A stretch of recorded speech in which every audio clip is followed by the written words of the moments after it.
Now I want to tell you a little bit more about why Charlie caught my eye. Charlie came across my own feed, and my first thought was probably similar to a lot of yours. He's creative, he's expressive, he's ambitious and entrepreneurial. Those are all good things.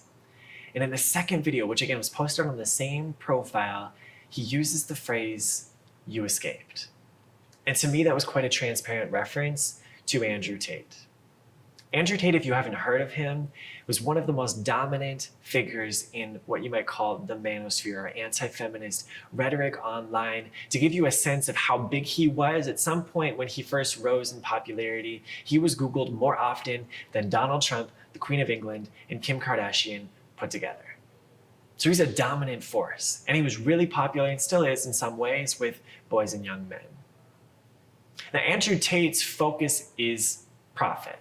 That's what he's all about, but he does it through a way that imbibes this like subtext of anti-feminism, of like a re-entrenchment of the status quo. And that's why it's relevant that Charlie is making a reference to him, because Charlie doesn't really seem to necessarily have an opinion on girls and women. He's interested in starting a company, starting a business, and the creative and entrepreneurial spirit that's there.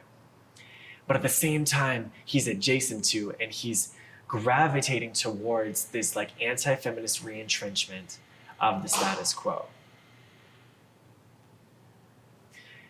This online world of peripheral sub-communities, influencers, like young people talking about masculinity is sometimes referred to as the manosphere.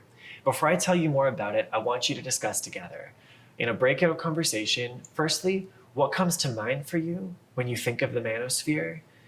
And to follow that up, are there any sub-communities, events, particular ideologies or harms that stand out to you the most? Go ahead and discuss.